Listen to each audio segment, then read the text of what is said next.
Bonjour, chers amis, je ne vous ai pas oublié, mais la semaine passée il faisait tellement de pluie, c'était vraiment le déluge et je me suis dit, même ici assise en dessous du toit, c'était pas possible de vous parler. Donc je suis très heureuse de vous retrouver et je voudrais vous raconter une histoire. Cette semaine, j'ai été en contact avec une amie qui a dû partir de chez elle et qui se retrouve dans un hôtel vraiment minable, mais c'était la seule solution pour sauver sa peau. Alors je dis souvent, ça ne sert à rien de se venger, ça ne sert à rien de ressasser tout le temps, il m'a fait ci, il m'a fait ça. La première chose qu'il faut faire, bien entendu, eh bien, c'est... ah, j'ai plus froid mes oreilles. J'ai plus froid les oreilles, il y a du vent. Eh bien, c'est d'abord de réapprendre à s'aimer, à guérir de soi et oui, à guérir de soi, vraiment.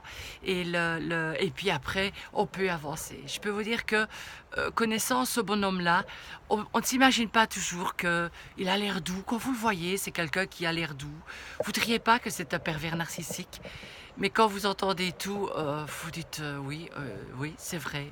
Moi, je ne suis pas étonnée, évidemment, mais certaines personnes peuvent l'être. Donc moi, je ne suis pas étonnée quand vous voyez des gens qui sont vraiment très bien. On ne sait pas quand la porte est fermée et que vous rentrez chez vous, vous ne savez pas ce qui se passe chez les gens. Et parfois, ça peut être des choses catastrophiques et des choses vraiment très... très grave parce que ça peut aller même très loin.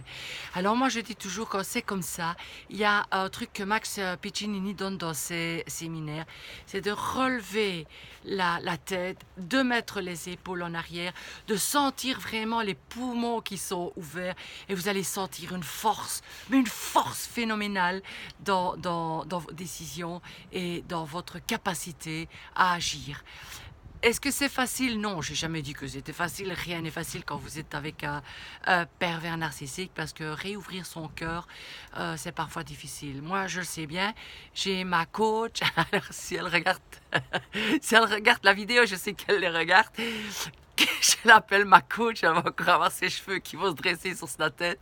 Mais c'est pas grave.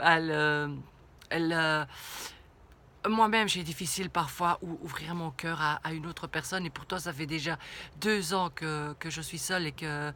Non, seule, que j'ai quitté ce pervers-là. Je ne suis pas seule, il y a vraiment de belles choses qui sont arrivées dans ma vie, qui vont encore arriver. Et voilà, donc il faut réapprendre à s'aimer, il faut réapprendre à ouvrir son cœur, il faut réapprendre à... Ouais, je vais gagner, à remettre le tigre qui est en nous ou le lion qui est en nous et de réapprendre à sourire, à dire merci la vie, à voir les belles choses, d'avoir le bonheur d'être ici. Et comment ça, le jour se lève parce que je suis arrivée, il faisait noir et il y a de la boue bien sûr parce qu'il pleut énormément ici en Belgique. C'est bien quand il gèle, mais voilà, il faut s'adapter à toutes les saisons. Et très sincèrement, quand je suis revenue du Portugal, j'ai été un peu nostalgique. Vraiment, ça a été vraiment de la nostalgie pour moi. Ça a vraiment été très très difficile de me remettre au travail et de recommencer. Parce que voilà, je vis ici pour le moment et il faut s'adapter. Donc pour vous, mesdames, messieurs, puisqu'il y a des femmes qui sont pervers, je l'ai déjà dit, elles sont encore plus pervers, elles ont vraiment une perversité pire que les hommes. Quand vous êtes avec un pervers ou une pervers narcissique, se reconstruire n'est pas évident, mais en prendre conscience et prendre conscience de ce que cette personne vous a apporté.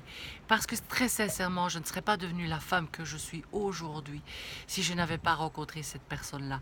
Alors remercions-la et c'est pas toujours évident quand vous êtes en plein dans une situation de pervers narcissique. Je sais, je suis passée par là, il m'a fallu des mois pour pouvoir pardonner et me pardonner. Donc voilà, n'hésitez pas à me mettre vos messages, bien entendu, à me mettre des messages en privé si vous avez besoin d'aide et si vous avez besoin de coaching. Je suis toujours là, vous le savez bien, puisque certaines personnes me contactent. Et donc, voilà, allez vers le meilleur, allez vers le bonheur n'hésitez pas. Je vous aime, je vous embrasse. Vous m'inspirez, mais vraiment très, très, très beaucoup. Je vous assure que vous m'inspirez vraiment. Et voilà. Alors, j'aime bien aussi de mettre des choses un peu comiques sur mon Facebook parce que je trouve que la vie est plus belle à rire qu'à pleurer. Donc, n'hésitez pas aussi à en mettre et arrêtons de mettre des choses négatives sur le Facebook. Ça ne regarde pas les autres quand vous allez mal. Et que du contraire, les gens se complaisent et se ressourcent parfois de vos malheurs. Alors soyez heureux, je n'ai pas ma casquette, mais ayez une addiction au bonheur. Je vous assure que c'est la plus belle façon de dire à ces pervers-là, tu ne m'as pas eu, tu n'as pas gagné, c'est moi qui ai gagné et j'ai une belle addiction au bonheur. Je vous aime, je vous embrasse, n'hésitez pas à liker, n'hésitez pas à commenter. Merci du fond du cœur et bonne semaine à vous. Et addiction au bonheur.